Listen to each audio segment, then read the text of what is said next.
you're seeing games and really rejecting population. The Israelis were their kind of criminal mind, and the U.S. too. The Trump administration believed that these populations will produce resistance. So therefore, we must target the population. We need to kill them.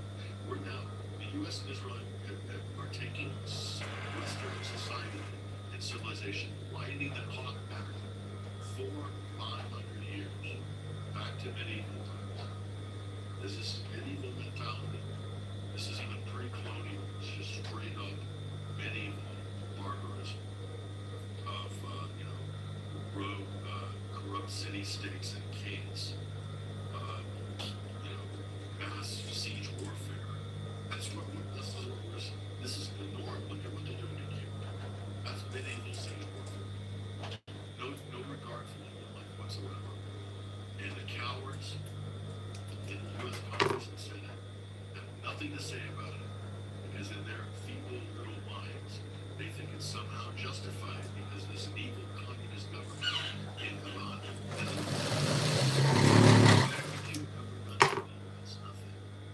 nothing. And look what the U.S. is doing now. They're abusing Cuba. Marco Rubio, Donald Trump, laying siege to an entire country, threatening anybody who would give them aid with the intent to destroy the society, to kill people. They want him. They want him. They call it maximum pressure. And where's the opposition from the U.S. government? Where's the opposition from the U.S. media? Is America that now in 2026? And they can't look at this 90 miles off their coast and see how fundamentally, the evil this is, satanic. And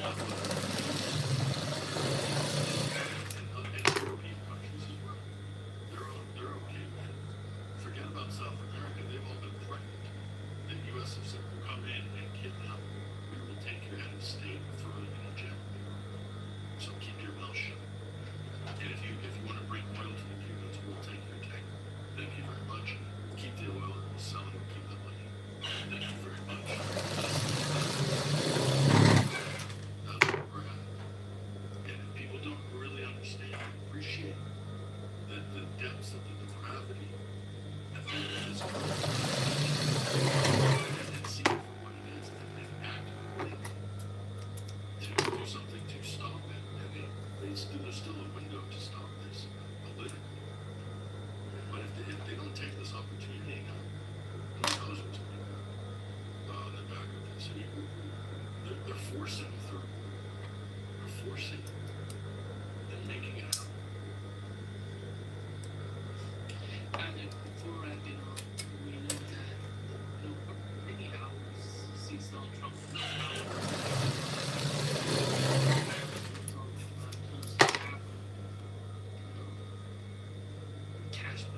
resume is unparalleled in terms of combat deployments.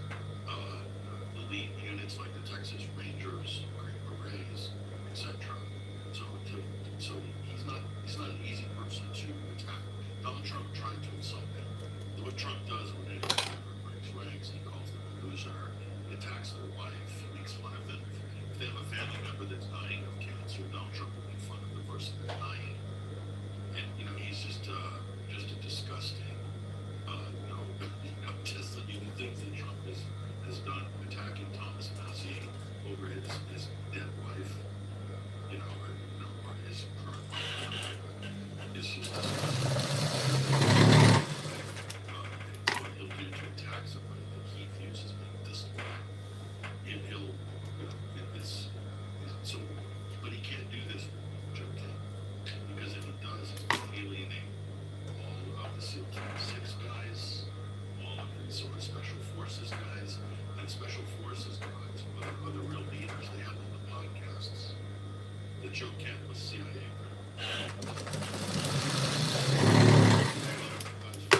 Working for the CIA, military capacity, they all have the lead podcasts, the top radio shows.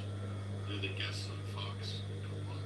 Donald Trump, if he attacks Joe Kent in a vicious and rude, crass way that Trump usually does, because that's his nature, okay? Because he's like mentally unstable, narcissist type, typical psychological profile, very fragile ego for somebody that's that powerful and famous, thinking he's above that, but he's not. So he was hurt by this resolution.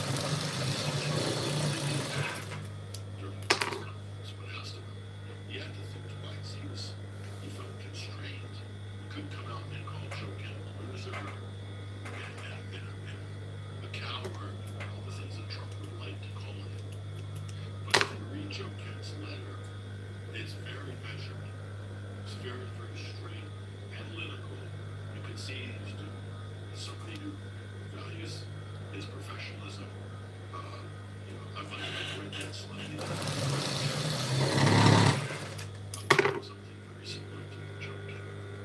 But he's kind of blown the whistle on the fraud, the intelligence fraud.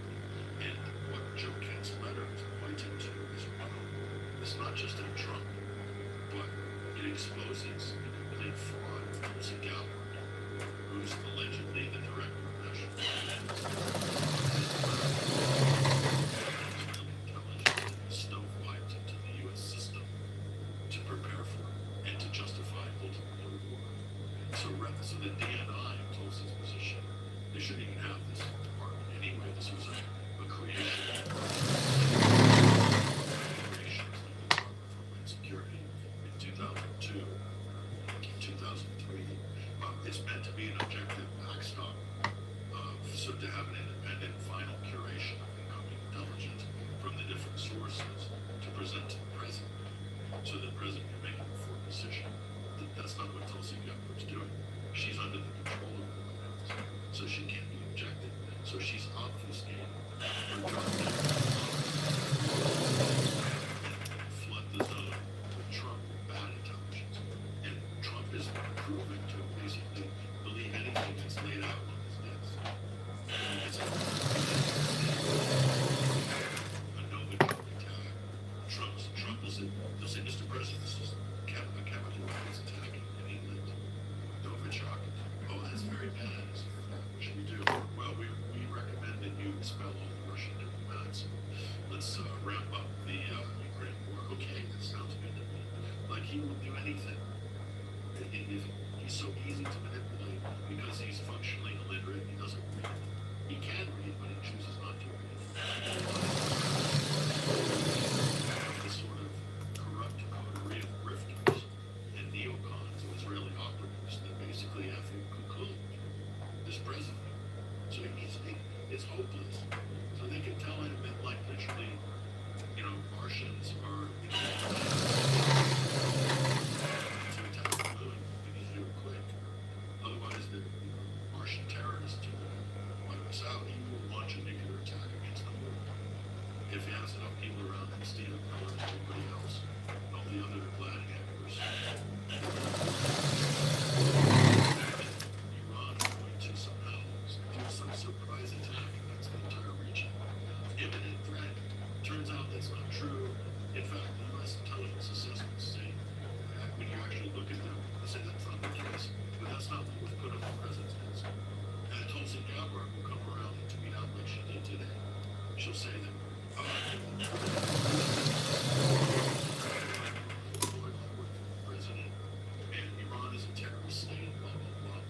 Tulsi Gabbard is just another propaganda mouthpiece, another fake political construct, a great American political fraud who pretended to be anti-war for years in order to get a grassroots support base, which Donald Trump saw that support base and says, we'll have that. Exactamente. That's all he did. And by doing that, he managed to get Tulsi Gabbard helped Donald Trump to capture enough populist anti-war votes. Very, very difficult to get, but it's crucial in terms of swinging election. She delivered that for Trump. Exacto. And but the quid pro quo was by doing that, she had to basically jettison and let go of all her sort of anti-war positions. And now she's become a neocon. So very interesting. Rabid Zionist, anti-Muslim to the heart. She after her herself, Tulsi Gabbard, she knew better than anyone. She went to Syria to go to war.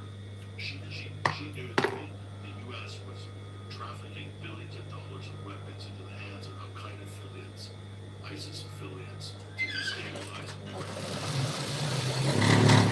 She knew this. She would table legislation, stop funding or stop arming terrorists. That was her bill. Okay? So she knew all of these groups. She knew all this. She let it all go. And she knew that Iran, that Shiites were part of this Wahhabi Sunni terrorist conclave. She knew that.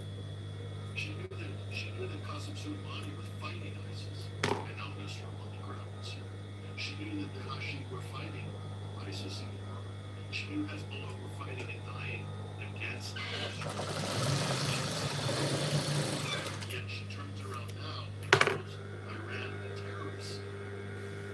Iran is not a terrorist. Not even 1% a terrorist. The biggest terrorists in the world right now are called governments. Who's the government? Which governments? Threatening populations with expulsion if they don't leave, ethnic cleansing, genocide, kidnapping as a state, stealing people's oil and resources, hijacking their oil tankers and bragging about it to the world media. Who's the terrorists? U.S. and Israel are the biggest terrorist states on the planet. Everybody knows it. Tulsi Gabbard's saying Iran is this terrorist state.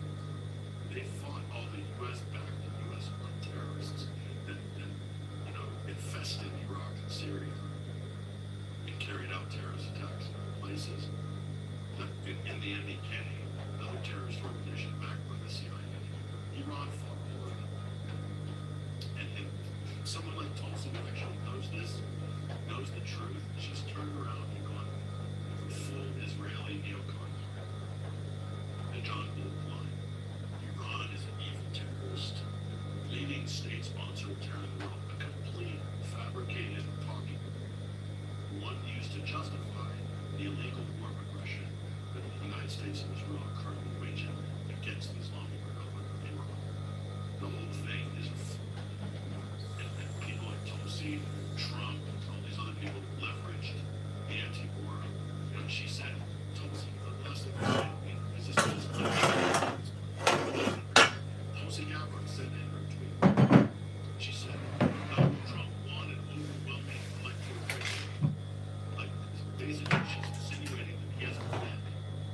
To carry out his proposal. She's lying. Donald Trump won because he ran on an anti-war platform, saying he was going to stop regime change wars. She chimed in on the same exact campaign platform. That was the biggest plank, one of the biggest planks in the entire platform. That's what he ran. That's why he got the margin he got. So it's very disingenuous of her to turn around 18 months later and use the claim an electoral mandate to launch an undeclared illegal regime change, war of aggression, illegal by the U.S. Constitution standards and internationally as well. It's unbelievable. This type of logistics that she's attempting to do for clearly like completely in the tank for Israel and for the neocons that are driving Trump on this. So it's a lie, it's disingenuous, it's also stabbing the American people in the back, and definitely stabbing everybody who voted for Trump on that basis. The actual original MAGA movement, they just throw it right in reverse. And why? If a promise is a fake fortune, next election cycle, 2028, they've all been promised a seat at the table. Tulsi's been promised a ride on the ticket. As most likely, my understanding is to be my vice presidential candidate in the next election, presidential election cycle. So, but she's not the only one that's been promised that. They've promised that to probably about half a dozen other people. That's how politics works. That's what the Israeli lobby does. With their power and influence, with their money, they're able to have those conversations off stage with people like Gavin, like or who else. I mean, it's just, and if you actually looked and see who's been promised what, there's not enough available seats on the next electoral train for promised seats on that train. Tulsi's just another valuable, fluid politician that will change and shape shift and change whatever. J.D. Vance is another one. He will change and shape shift whichever way the political train is going to keep and retain power. He will change and shift accordingly. So these are just empty vessels. These people, and they move according to power. And we're the oligarchs and international, With the oligarchs. the Israeli mafia. With the oligarchs. Politicians to go. They will go. They will go. And they promise to be able to do a lot of good if you stay in power. Tulsi's diehard fans, which there are not many left. With the oligarchs. Be better if she stays in government because she can change things from the inside. How's that change from the inside going? Not very good. She's been co-opted. She's been co-opted by the war machine. She's not part of it. O le gusta mucho el dinero. That's why they selected her. They knew if they could take her and transform her into a lethal weapon. Tulsi Gabbard. International criminal cartel. Lindos muchachos. Any potential future opposition there in Tulsi Gabbard as an anti-grab. They got rid of her. She's now on their team. And this is how it goes. This is the same with all of these. They select on that basis. And then you turn them, and they become part. They become co-opted. And then they become basically, Tulsi's advocating for war. She's playing a pivotal role because she has to go with 3 now. That's a huge change, 180 degrees from where she was 2-3 years ago. Many of us are now asking, was she ever sincere about her anti-reviews? Claro que no. The game that was being played. Claro que no era sincera. I think it's a legitimate question at this point, but she has big political Un giro de 180 grados. and that's probably explains a lot about what she's doing right now. Thank you so much, Patrick, for giving us a great pleasure, as always. Tulsi Gabbard. These are very difficult times for the world, especially for Iran. ¿Cuántos más necesito? And it's also going to be increasingly difficult for people in America if we allow the leadership to take down this reckless path. That's not our belief, and I'm not in that belief. So, 14:28. is try to raise the Tengo que issues as honest as we can contarlos. and predict. Exactly. Six. 2, 4, 6. 8, 10, 12, 14,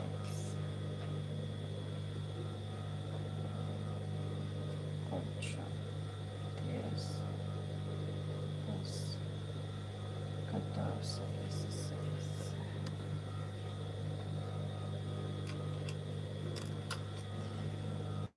16.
Ay, me perdí.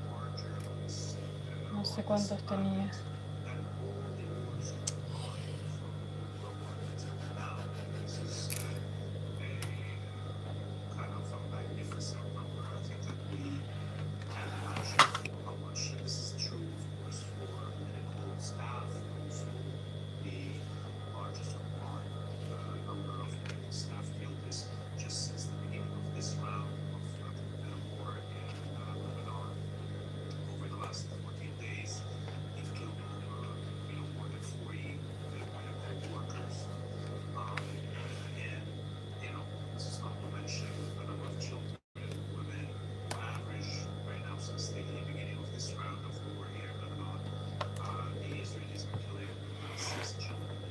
Ay, Dios.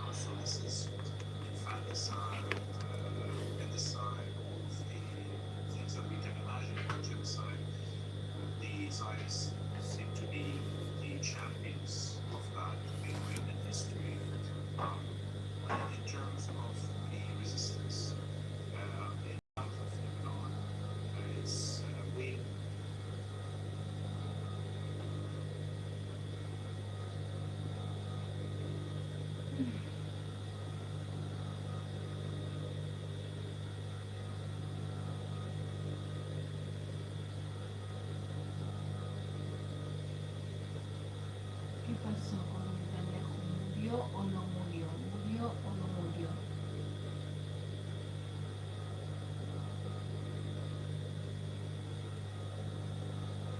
Ay, vente, Dios, Dios.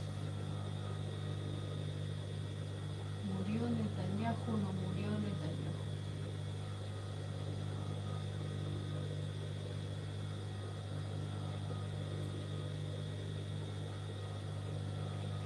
Acá está, escuchemos al profesor Jiang.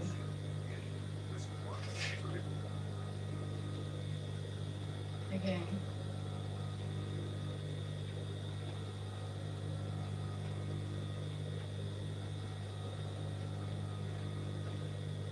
Last night, there was a major escalation in this war. So the Israelis have bombed the Iranian oil fields. And in response, the Iranians now are attacking the energy infrastructure of the GCC. Okay, so let's have a look at what this attack looks like. This is Qatar.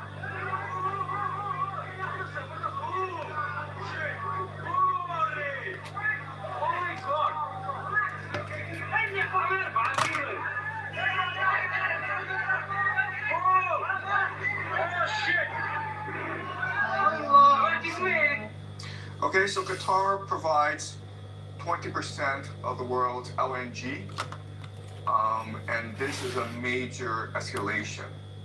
And again, as I pointed out last class, the entire strategy of Iran is to destroy the global economy, okay, and this is how it will do so. It also attacked Tel Aviv in response for the assassination of their de facto leader, Ali Larijani. Okay, so this is what the attack looks like. As you can see from this picture, this is a cluster warhead, and it is impossible for air defense to stop this. So Tel Cluster Aviv warhead. is getting pummeled. We don't have footage because it's being censored right now. And you would think that Censurado, ¿qué tal? the Israelis would want this war to end as soon as possible because Tel Aviv and other cities are getting destroyed in this war. And again, there's really no way for the Israelis to defend themselves against Iranian ballistic missiles. But unfortunately, there are many Israelis who are very happy about all this destruction. All right? And so this is Felices, one mira. of the more influential rabbis in Jerusalem.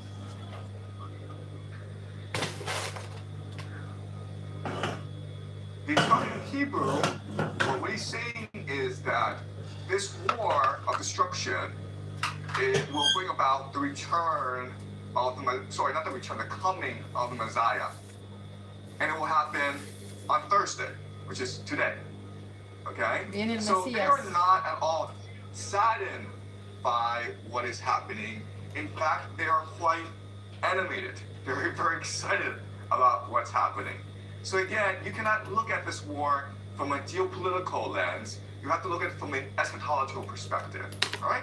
So let us look at where we are in the war so far. And as you can see, it is a regional war, and both sides are seeking maximalist objectives. And what this means is the United States and Israel wants to destroy Israel, especially its capacity to be a nation state.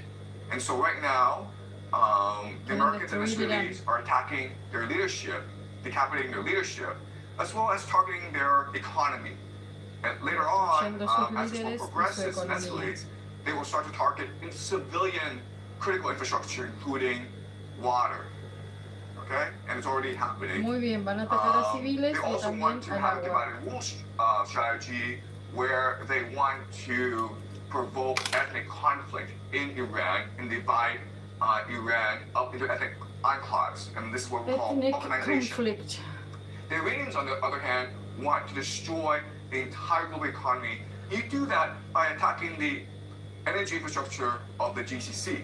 Because again, the entire basis of the global economy is cheap energy. Okay? So as this war progresses, you will notice certain things. Right? So eventually, the Americans will have no choice but to launch a ground invasion. And one possible attack vector is here, which is Kard Island. This is where Iran stores about 9% of its oil for export. And so the idea is that if you take Kard Island, you will destroy the Iranian economy and thus its capacity to sustain this war. The problem with Kard Island is that it's easy to take, but it's hard to defend because of the coastline, right? In which case, you have to also take the coastline. But then you deal with the Zagros Mountains, and so you have to expand outwards. Okay, so this is what we call mission creep, where you cannot justify the war. So what you do is you put in some soldiers, and then the mission creep becomes just justification for the war. Okay, so that's one thing to spot as you read the news. Another flashpoint will be Saudi Arabia, because right now the Iranians are attacking Saudi Arabia. Now, what Saudi Arabia can do is declare war on Iran. This is important because Saudi Arabia has a mutual defense pact with Pakistan, so that if any are attacked, the other is obligated to come to each other's defense. Okay? This is important because, as you can see, Pakistan opens up the eastern front. Okay, so it's possible can attack from the east. The other thing that's important is that Pakistan has nuclear weapons, and it is possible nuclear weapons are used. I strongly believe tactical nuclear weapons will not be used. Okay, but once Pakistan is in the war, nuclear warheads are now at play. Okay. Another thing to watch is how this war expands elsewhere. Okay, because when the time is appropriate, what will happen is that the Iranians will activate their proxies, the Houthis, and they will close off another critical choke point. Okay, so now what's going to happen is that there will be two critical maritime choke points that are closed off, thus isolating the GCC and thus cutting off the world's access to cheap energy. And when they do that, we're going to expect global retaliation and other forces want to come in to secure energy. Okay, it is possible the South Koreans and Japanese are forced into this war because they are so dependent on GCC energy. Ay, Dios mío. All right. Otra vez, So these are el things profesor that predijo lo que we iba a will pasar. Los japoneses entraron en la guerra, look señor. for in the next few weeks. Something else that is creating attention online is people are speculating that Benjamin Netanyahu is dead. And the reason why is that he's not been seen in a public setting for Benjamin many days. Netanyahu is There have been dead. cabinet meetings, and Netanyahu usually chairs them, and he's not there, okay? The other thing is that there are fake AI videos of him giving speeches, and it's pretty blatant these are fake. So people are speculating that he is dead, and they're trying to cover it up. This is a picture of him visiting a cafe in Jerusalem to prove he's not dead. The problem is that this cafe is in a mountain, and it will take him about like 50 minutes to drive there. So why does he go there? Why doesn't he just have a cabinet meeting or get on the phone with Donald Trump to prove he's still alive? All right? So, but I personally don't believe he is dead. He could be hiding somewhere, or he could be injured. Hiding, What most we do know definitely. is that the Iranians are killing a lot of senior Israeli officials, including the head of Mossad, their spy agency. And Netanyahu's residence was also targeted in Tel Aviv. So that's a really interesting question. How are the Iranians able to target so many of the top leadership of the Israelis? Okay, not only that, but this is Ali Larijani, and he is the de facto head of the Iran war effort. And he was assassinated yesterday or 2 days ago, and the Iranians are confirmed this. Okay, so he is confirmed to be dead, and people, analysts, are extremely worried about this because he is a very pragmatic person, and so you can negotiate with him, right? So once this war reaches a certain point where both sides are exhausted, then it is possible to approach him and say, you know what, let's negotiate a ceasefire. And he'd be willing to because he's very experienced. He's also very influential, so he's able to bring together the different factions of the Iranian government and negotiate a ceasefire. With him dead, it is now almost impossible to foresee a ceasefire. Okay? So let's discuss why you really don't want to do this sort of stuff. You don't really want to kill other nations' leaders, okay? And so let's just use a analogy. Let's imagine the streets, there are two gangs at war with each other, okay? Gang A and Gang B. Okay, Gang A, Gang B. And if you look at gangs, they are structured as hierarchies, okay? But there's a lot of autonomy among different sections, okay? And what holds gangs together, of course, is the leader. So when these two gangs go to war, what they try to avoid is killing each other's leaders. Why? Because a war is often used to achieve certain political objectives, right? And so the point isn't to kill everyone. The point is to negotiate a treaty that is most beneficial to you. You do that by negotiating with each other's leaders, okay? Because they have the authority to implement this. That's the first reason. The second reason is if you kill the leader, then more people, there'll be a competition to replace the leader, right? And during a gang war, the person who is most violent, the most extreme, will often become the new leader, okay? So by killing this leader, not only do you cause conflict among the gang, but you also cause a massive escalation in the conflict between these two gangs, and there's really no way out. That is why historically you do not target other nations' leaders, because then there's no off-ramp. Okay? So by targeting other nations' leaders, the Israelis and the Americans have ensured that there will be no off-ramp now. It's we fought to the bitter end. And unfortunately, as we discussed previously, that is the objective here. The Israelis and the Americans are interested in maximalist aims to destroy Iran permanently. Okay? And the Iranians are also maximalists in that they want to destroy the global economy permanently in order to restructure reality itself. All right, okay. So this leaves us with three major questions that I want to look at today, okay?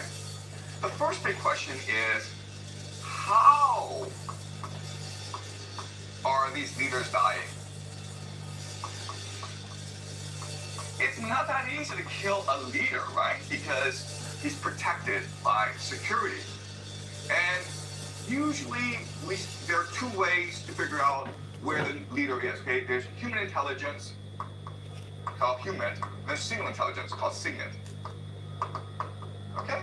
Human intelligence, signal intelligence. Signal intelligence just means electronic eavesdropping, where I listen in on your telephone calls, where I track your IP address, okay? And the Israelis and Americans are obviously, they're sophisticated in that. And the Americans and the Israelis are saying that we are using electronic surveillance in order to track these people down. I don't think that's convincing. I think the most important source, the most reliable source of information is human intelligence, having spies embedded in local networks to spot for you where they are, okay?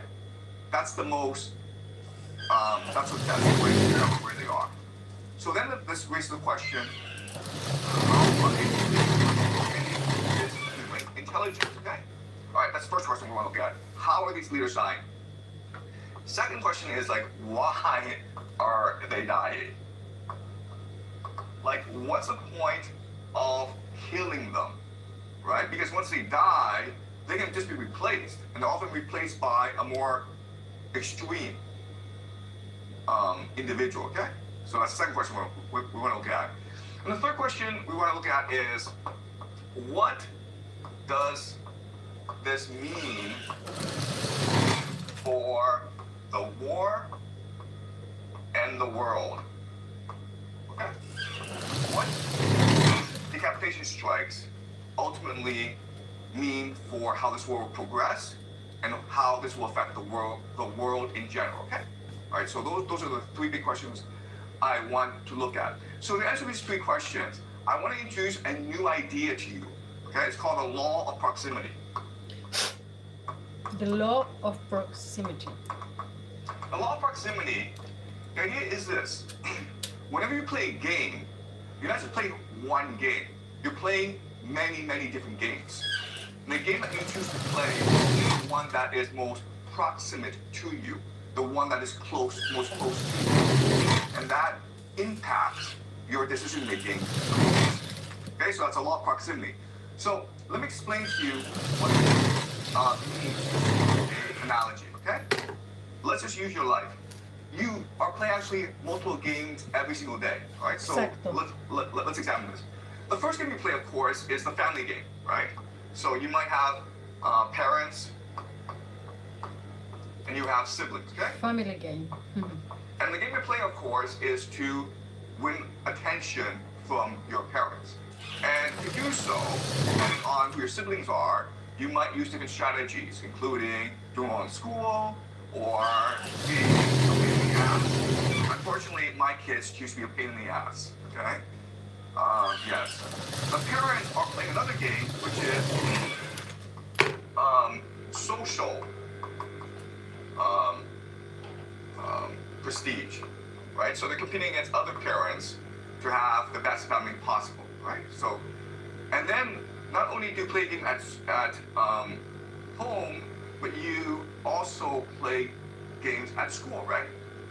Right? So when you go to school, you're competing against your classmates for attention and popularity, but you're also playing a game in school to get the best grades so that you can get into a good college, right? Then you go to work, where you're competing in order to win the favor of your boss and to be popular among your colleagues. Then you play a city game where you live in Beijing and you want Beijing to be better than maybe Shanghai or Shenzhen, okay?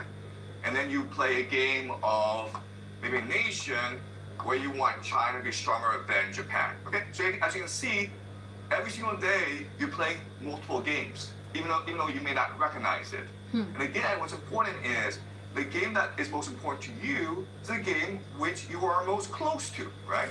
The one that you can see in front of you. Okay, does that make sense? Okay, but this is also true for nations as well, where we think that the game is between nations, but really the game is within nations. Conflict is the one conflict that determines how nations behave against each other. All right, so today each other. we will look at 3 examples of this. Okay, we will look at the civil conflicts in America, in Israel, and Iran to figure out why they behave the way they do, and then figure out how the war will progress. Okay, so clearly there is a civil conflict right now in America. Okay, you have the Democrats and you have Republicans. Now what's odd is that even though these 2 different political parties are at war with each other, they both support the war because their calculus is different. Okay, so why do the Democrats support this war? Well, it's because they believe that this war will be extremely unpopular in America, which will allow the Democrats to dominate in the midterms in November and then win the presidential election in 2028. And they believe that this war will be so unpopular, it will destroy Donald Trump and allow Democrats to rule forever. It will basically destroy the Republican Party. All right? And so that is your strategy. And if you think about it, it actually makes a lot of sense. The Republicans have a different strategy, which is this war may be unpopular, and this war may make America lose, but it's okay. Why? Because in a time of war, the president has something called the Emergency Powers Act, okay? Emergency powers.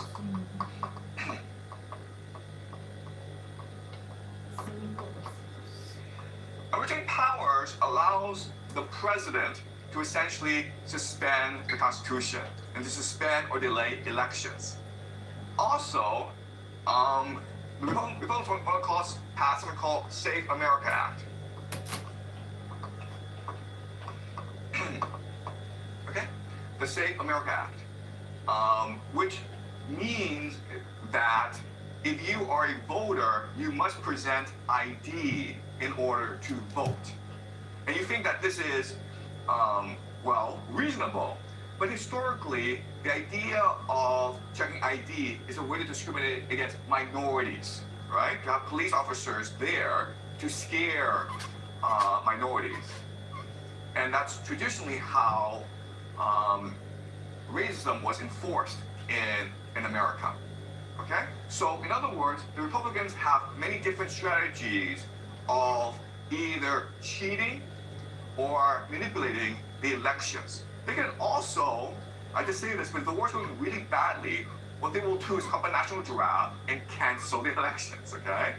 All right, so these are 2 different strategies going on. But as you can see, this is not really about America defeating Iran. This is really about the Democrats or Republicans trying to obtain power and keep it, okay? All right, but what's important for us to understand is that it's not just about the Democrats and Republicans at war with each other. There's actually a much deeper divide in America, okay? And this divide is conflict between the elite and the counter-elite. Remember how we introduced the idea of elite overproduction, right? This is a Peter Turchin idea. And he argues that what leads to civil war is that you have too many elite who want to be the ones in power. Power is a zero-sum game, and therefore, when you have elite overproduction, they have to go to war against each other in order to have the power. Okay? And so, what's going on? Who are the elite and who's the counter-elite? Well, I mean, to put it very simply, the Democrats represent the elite, and the Republicans represent the counter-elite, okay? So, basically the elite is the empire. And counter-elite elite is MAGA, which is America First. And so they have two different ideals for America.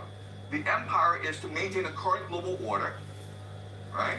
And MAGA is to retreat back into the Western Hemisphere and focus on Americans' core national interests. Right? They're also divided into finance and AI. Okay? So in other words, Wall Street are the main backers of the current elite, and then Silicon Valley are the main backers of the counter elite. Okay? So these people are interested in maintaining the status quo. They are interested in a revolution. Right? And so this is the main divide in America that will eventually lead to a civil war, like an actual civil war. Okay? Yeah. But right now, they're fighting over foreign policy. So I will discuss this more in the future, okay? But I present to you now. So let me give you a concrete example of why they're fighting. Why are people in finance fighting with people in AI? And there's a very good reason. Because if you're able to control Washington, D.C., if you're able to control the levers of government, you're able to make a lot of money for yourself, okay? So let's look at this concretely. What people don't really understand is that both finance and AI are bubbles that will burst. Bubbles. They're parasites, okay? Parasites. So finance is a parasite because it's something called a private credit bubble, right?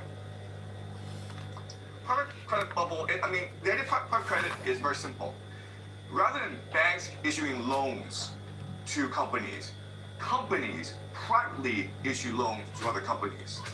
And you would think that these companies would be very careful with who they lend to and how much they lend to, right? That's not true though, okay? Why? Because in 2008, these banks destroyed the global economy and the American government bailed them out, right? They suffered no consequences. This idea of moral hazard. If you do not suffer consequences for your stupidity, well, you're just going to be more stupid in the future, okay? So these companies believe that we control Washington, D.C., therefore we can be as risky and stupid as we want.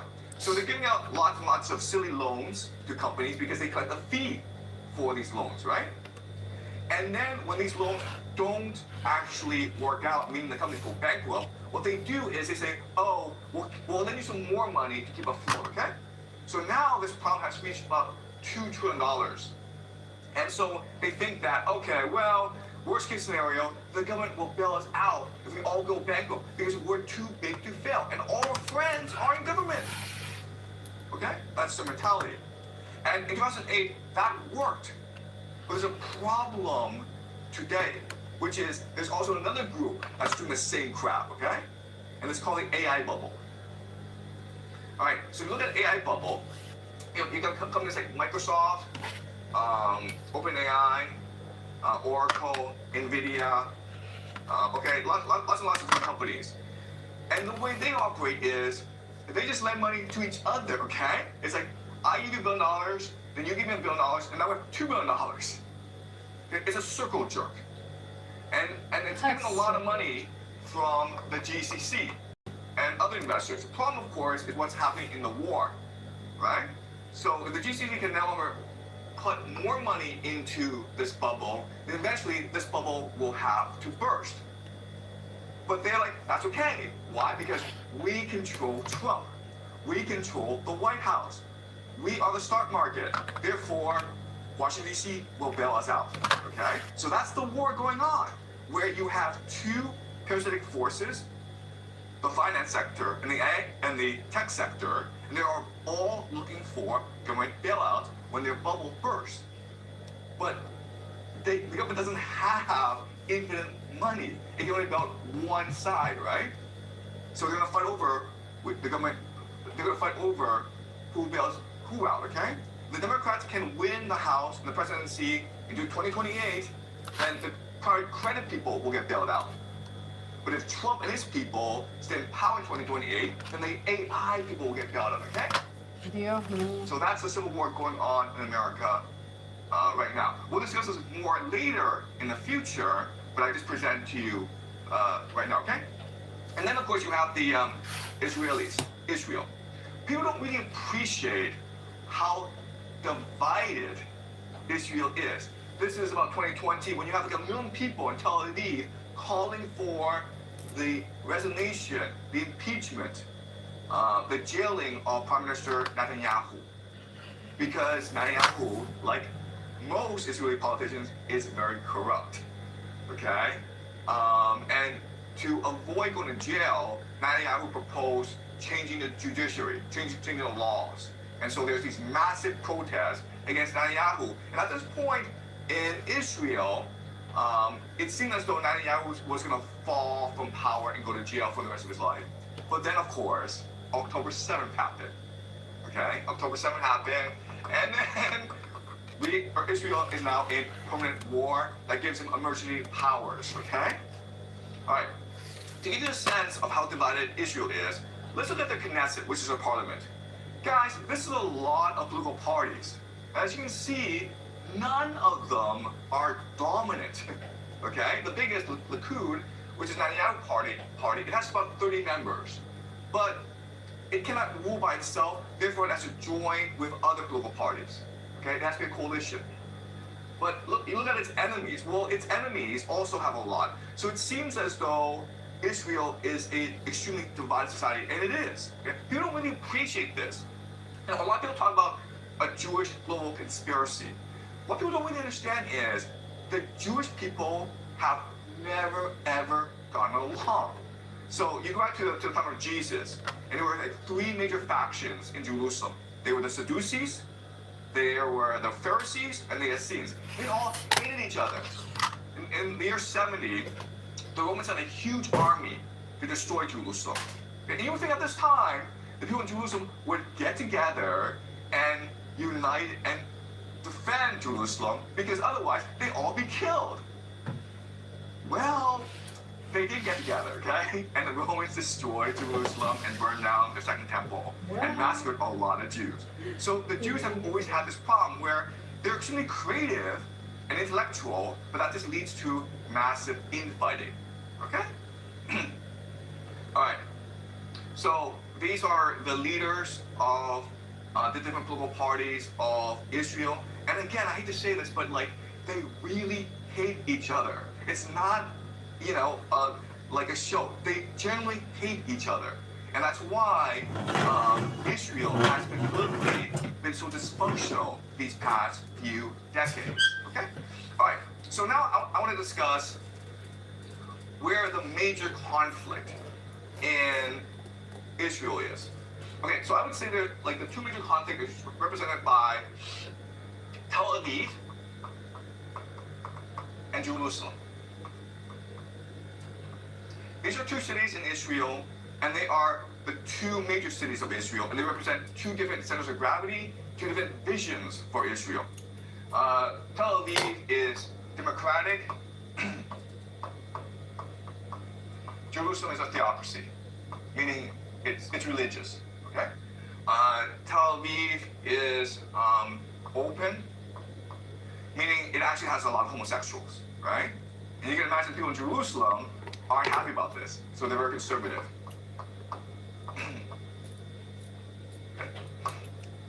Okay, cosmopolitan tradition.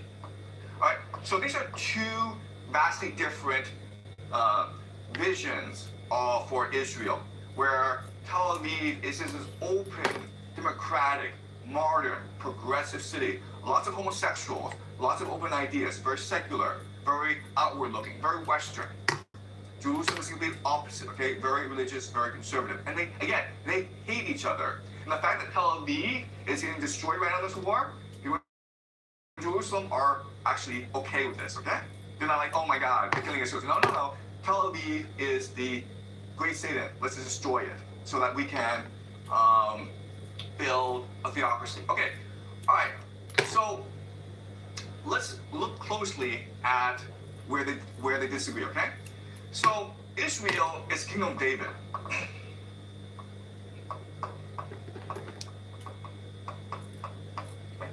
But Tel Aviv and Jerusalem perceive David differently.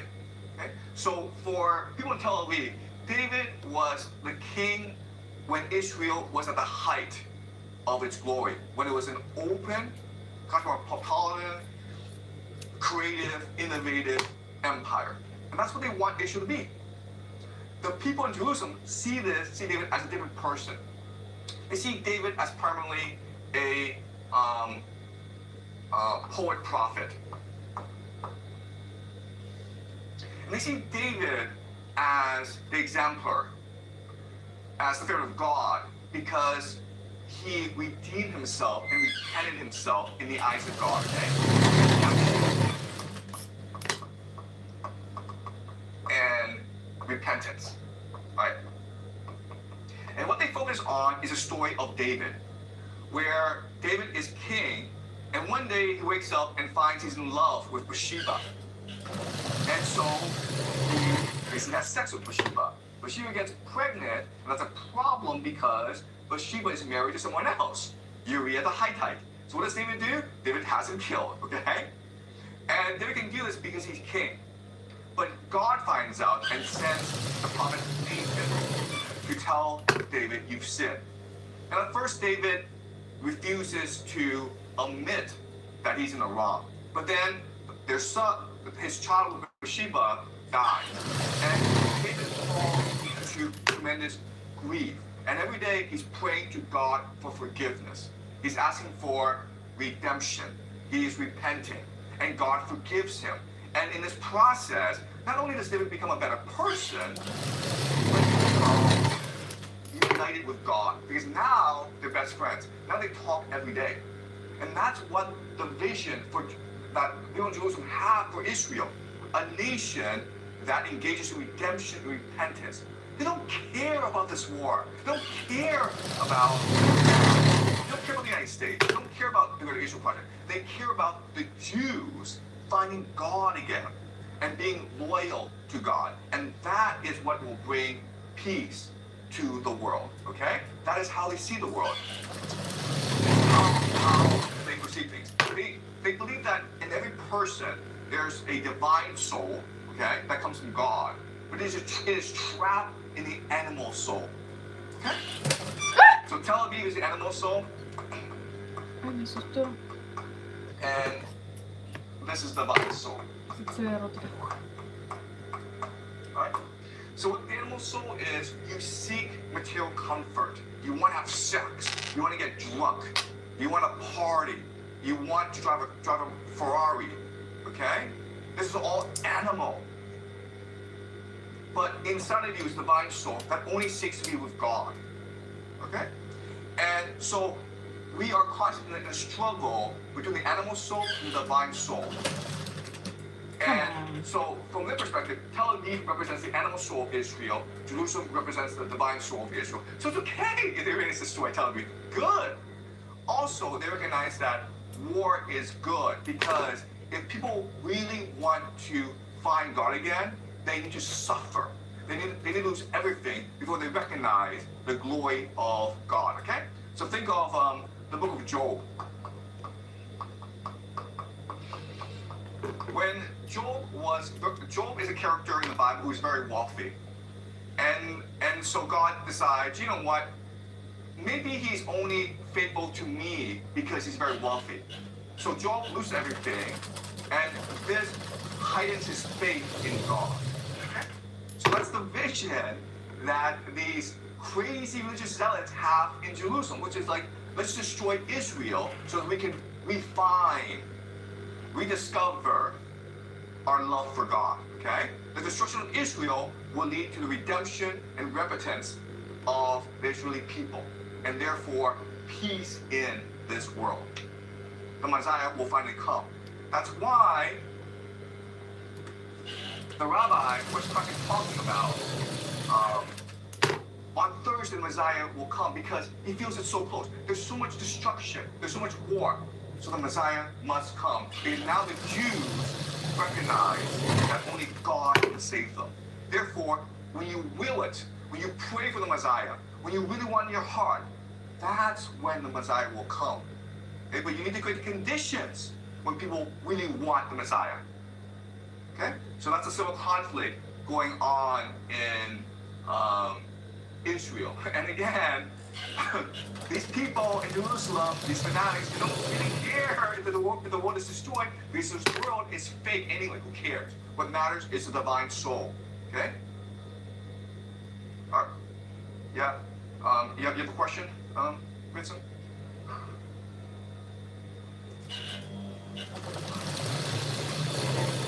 I mean, today, which is Thursday, and like. No, I didn't say that. I didn't say that.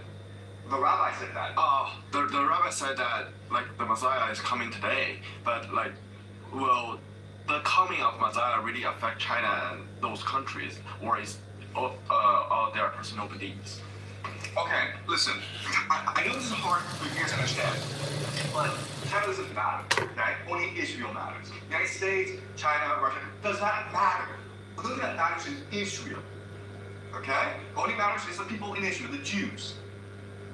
Their spiritual state will determine the fate of the world. Once the Jews unite with God, peace and prosperity will come for the rest of the world. Okay?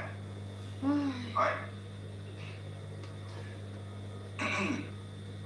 Okay, so now I want to talk about Iran. Okay? This is the political government structure of Iran.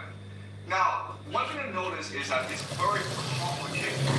Okay, it's divided into the religious aspect, okay, assembly experts, and the secular aspect, which is the government. Okay, so in the government, the Islamic clerics are at the very top, and this is a dual identity of Iran. Okay, and this is their last presidential election. As you can see, it's a pretty divided country, where people in the middle voted for Jalali, but people in the outskirts voted for Pezeshkian, okay? So there's a lot of conflict in Iran, not just political, religious, but also ethnic as well. All right, so let me explain very quickly what I see is the major divide in Iran, okay? So of course you have the Islamic theocracy. And they're in conflict with secular nationalists.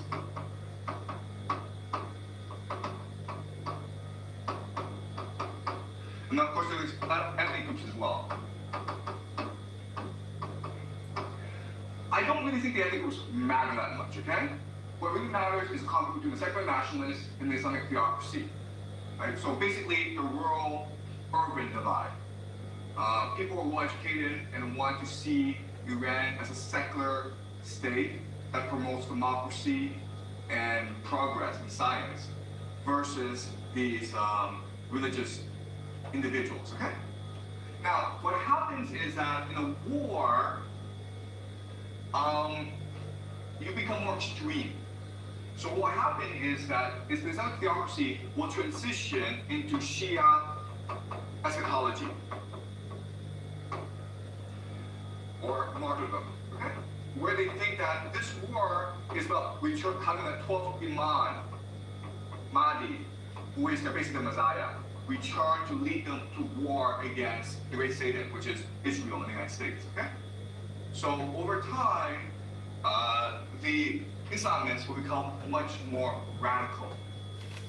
This will force the secular nationalists to also become much more radical as well. So they will become Persian exceptionalists, okay? What this means is that Persian exceptionalism, which just means that Persia is the greatest civilization in human history. and therefore is worth dying for, is worth fighting for. The survival of the Persian civilization is much more important than the survival of the Iranian state. Okay?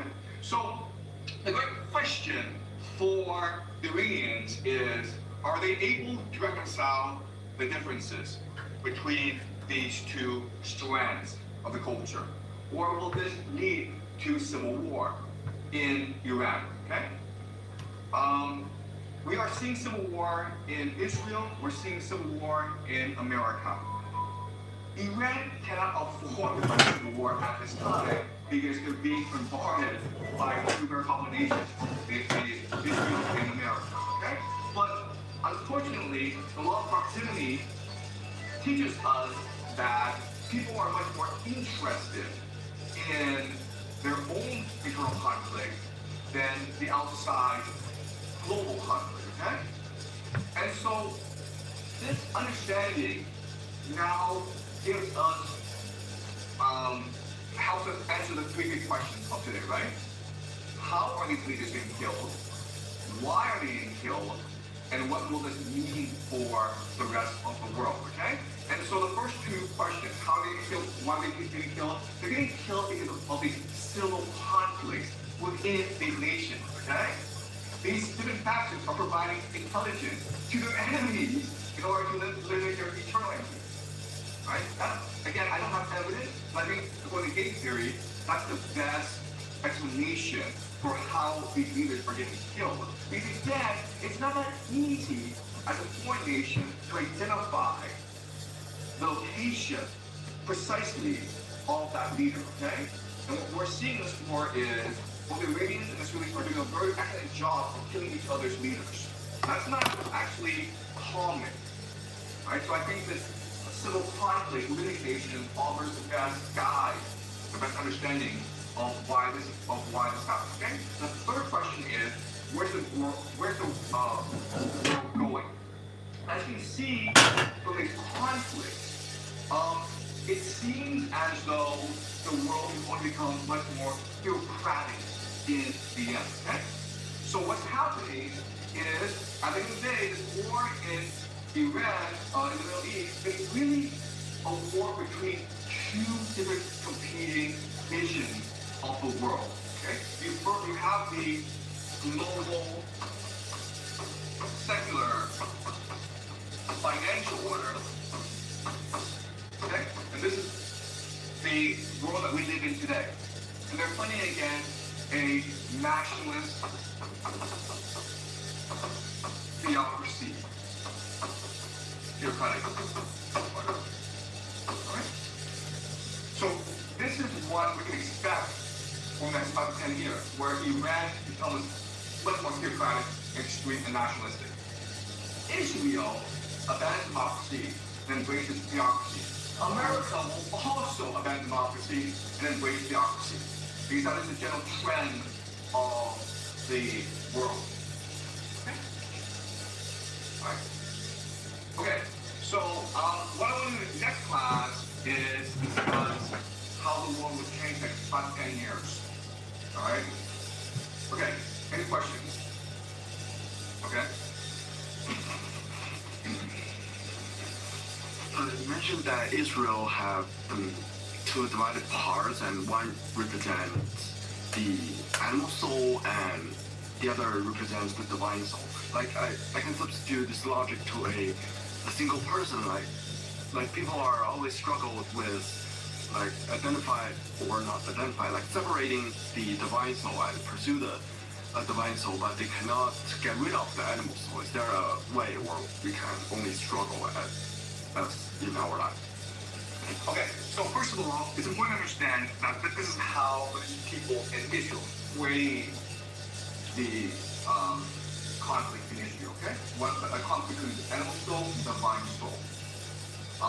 The people in Tel Aviv would frame the debate as one between progress and tradition, right? Going forward or staying backward, right? So that is, so people in Tel Aviv and Jerusalem would see this in a different way. But I should point out, there's some validity to this idea that we're all struggle between the animal soul and the divine soul. And I would say that for the past 20 years, we only have been indulging in the animal soul, okay? We've abandoned the divine soul. And that's why I think people are so desperate for change. And this is what's leading to so much conflict around the world, where the human soul is off balance, okay? Where we are too materialistic and not spiritual enough. And what we know from history is that if the society goes too far in one extreme, they swing back to the other extreme. Okay? And that's what we're seeing, where one good outcome, I think, of all this conflict around the world is people start to recognize the limitations of money, of materialism, of individualism. They start to embrace more spirituality, community, family. Because quite honestly, you don't have a choice in the matter, okay? If you're like, I want to buy myself a Gulfstream jet, and I want to have a huge company, you're gonna be disappointed, okay? As I will show you next class, the world is heading towards an economic depression. Okay? Basically a splintering, a rupture in the world. And so you're not going to be able to afford to fly to Maldives for vacation. There won't be avocados in the supermarket. Okay? But what all this means is now you're trying to focus more on introspection, on reflection, on family, on asking yourself, what makes me happy? What gives me meaning and purpose in life? And the answer, of course, is each other. And maybe this is a good thing. Maybe this is the intention of the universe. Maybe, as the people in Muslim would say, this is really the plan of God. Okay? And it's unfortunate that all this war and suffering is happening. But again, what a lot of people in religion will tell you is, we can only find redemption through suffering and through pain and through tragedy. Alright? Okay? Any more questions, guys? Okay, alright, I'll see you next time.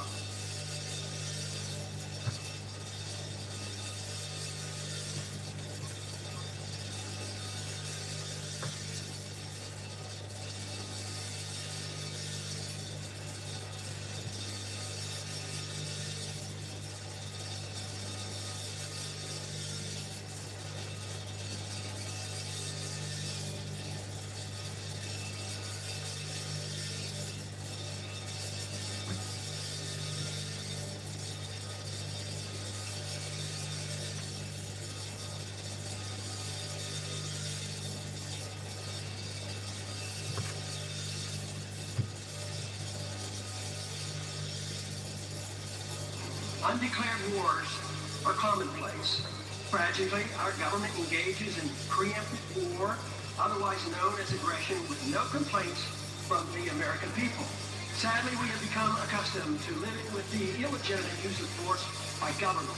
To develop a truly free society, the issue of initiating force must be understood and rejected. What if sometimes, to love your country, you had to alter or abolish the government? What if Jefferson was right? What if that government is best which governs least?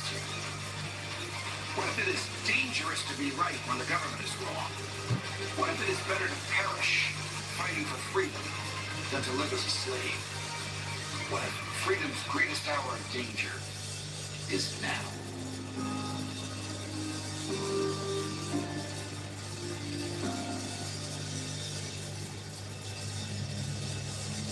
Hi, everyone. Judge Andrew Napolitano here for Judging Freedom. Today is Thursday, March 19th, 2026. My dear friend, Colonel Lawrence Wilkerson joins us now. Colonel Wilkerson, thank you very much. I want to talk to you about the Pentagon's miscalculations in the war, but before we get to that, how significant to a moral analysis of this war is the resignation of the government's chief counterterrorism officer, a man with a distinguished military and intelligence community background. It's a blow. There's no question about that. I think a much more telling blow would have been a follow-up immediately, maybe even in the Congress before the committee by the DNI, who has terribly disappointed me and left me thinking I was completely wrong about her character.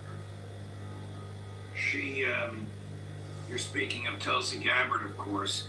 Before we jump to Gabbard, I'm going to play a clip of her cross-examination by Senator Ossoff. I don't know if he's a lawyer or not, but he did a superb job. But before we get there, Georgia boy. right. Joe Kent, the government now claims he did not have a security clearance. Isn't that absurd? How could he be the head of counterterrorism without a security clearance? Like being a surgeon without eyesight. Judge, Jared Kushner and Steve Woodcock, as I understand it, from very reliable sources, have never been vetted. They have no security clearance. They probably, neither of them, could get one if they went through the process. So, what's new? But do you think the director of terrorism did not have a security clearance, that he didn't see the documents that Tulsi Gabbard and John Ratcliffe and Pete Hegseth saw? Well, I have to assume that from what he did previously, he had a security clearance, and probably a pretty tight one. Right. And yet he says in his letter, Iran is not an imminent threat to America. And the president was talked into this war by his friends in Tel Aviv and their donors and influencers in the media. About as profound and direct as you could get, Colonel. True, but I am one who's been burned enough times to always look in the horse's mouth before I listen to the whinny. And this individual has a record in the past that I would not say brought him to my attention in a favorable way. That's as kind as I can say. And I also know that there are people right now calculating in the Trump administration that their careers, political or otherwise, are over if they don't make a move now rather than later. So I think you're going to see more people coming out and denouncing, as it were, everything from heritage to Trump himself, and trying to reassociate themselves with a line of political thought, if you will, that's more favorable to the majority of the American people. Vance is doing that. Vance is going to do that more and more. Watch him closely. Wow. Well, he'll end up like Mike Pence, totally ostracized by this. And he knows that. He probably knows that he made a mistake becoming the vice president. He would have been much better off as a intellectual and honest conservative/libertarian Republican senator from Ohio, not subject to the whims of the White House. Yes, and as long as you're saying that, Mike Pence would have been better off in that regard, too. Yes. Here is your fellow Georgian cross-examining her. Watch how reluctant she answers. She doesn't say, yes, you're right. She goes, yes, no, yes. And then watch how she tries to claim she is not intelligence assessing the imminence of threats. Donald Trump is. Wrong. She doesn't know the law.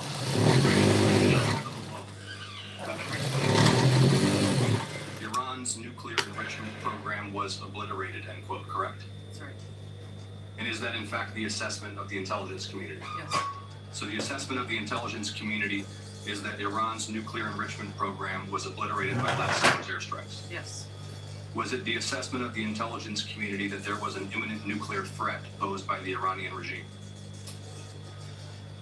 The intelligence community assessed that Iran maintained the intention to rebuild and to continue to grow their nuclear enrichment capability. Was it the assessment of the intelligence community that there was a, quote, imminent nuclear threat posed by the Iranian regime, yes or no? Senator, the only person who can determine what is and is not an imminent threat is the president. False. This is the worldwide threats hearing where you present to Congress national intelligence, timely, objective, and independent of political considerations. Was it the intelligence community's assessment that nevertheless, despite this obliteration, there was a, quote, imminent nuclear threat posed by the Iranian regime? Yes or no? It is not the intelligence community's responsibility to determine what is and is not an imminent threat. It is precisely your responsibility to determine what constitutes a threat to the United States. This is the Worldwide Threats hearing. I have my own views, but I want to hear yours, Colonel. I suspect we agree. Well, I'll give you my seminar in a capsule. The National Security Act of 1947 was passed by Congress, overwhelmingly passed by Congress, because they didn't like at all, and this is both parties and independents, FDR's decision-making process, which was right close to his chest. He never told anybody anything. Hell, he told 6 people they were going to be his vice president one time and didn't select the one to be his vice president until right before the election. They didn't like that, so they passed a law. That law describes a statutory, Judge, you know what that word means, decision-making process, in which certain people are named in the law, must participate. Only on one occasion did they amend and add to those people, and it was, as I recall, the Secretary of Energy, because his job became so important with regard to nuclear weapons and such. All to say, the president must make his decisions, whether they're frivolous or not, in that statutory process. Donald Trump has not used that process a single time. So she's lying, but she's just ignorant of the law. What an opportunity she would have had, as you intimated earlier, right then and there, to read aloud her resignation letter. Yes. But she has, by trying to walk a fine line between her prior attachment to first principles and her present fear of her boss, she's alienated both sides. She's dead. She is dead. She'll never run for political office again and be successful. Right. The Trump, how profound is Joe Kent's blaming the war on Israel and the domestic lobby? Well, I think that is a sound reason and a sound argument. I think the Israeli lobby, as John Mearsheimer would say ad nauseum, is very much responsible for this. Plus, and I don't know that Israel's not playing in this too, because I still think Epstein was working with, if not for, Mossad. Those are the 2 reasons Trump did this, to get the Epstein scandal off the calendar as much as possible and to adhere to Bibi Netanyahu's wishes, because he's getting so much money from Bibi's people.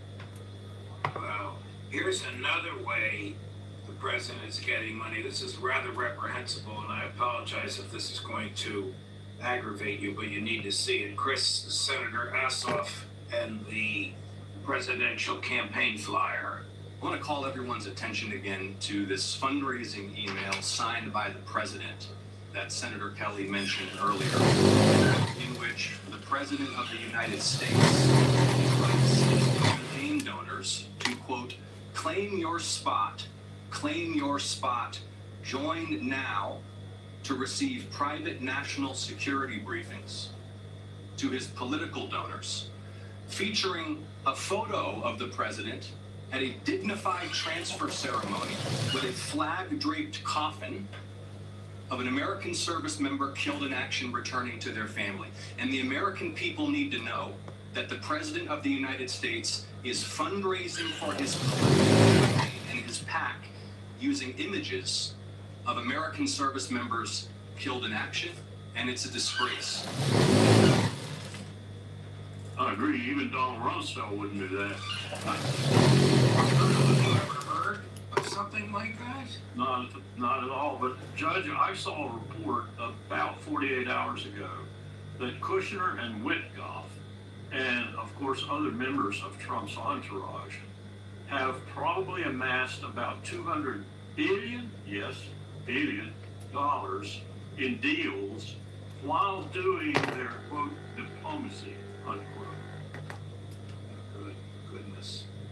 Right now, Brent crude is at $130 a barrel, and the national debt last night passed $39 trillion. George And Will, I sometimes agree and sometimes disagree, says we are assassinating ourselves with debt. You're right. We probably can expect, if the simulation I ran and was a part of in Beijing in 2009 is any guide, we're probably looking at $200 a barrel before this subsides. If it does subside, it may just go right off. I mean, you can't. There are so many different variables playing in it, and you've got the Iranians masterfully jacking it up every hour. I don't know if you saw the pictures of the Khurram Shah 2 Mach 3, Mach 4 missile with a MIRV warhead. They're not bomblets in my mind. They're like our MIRV nuclear warheads, just raining hell down on Tel Aviv. I did not see that. Colonel, what would be a private security or a private national security briefing? According to Senator Ossoff, I couldn't read the document through the screen, the president had offered. Well, it'd have to be so anodyne, that is to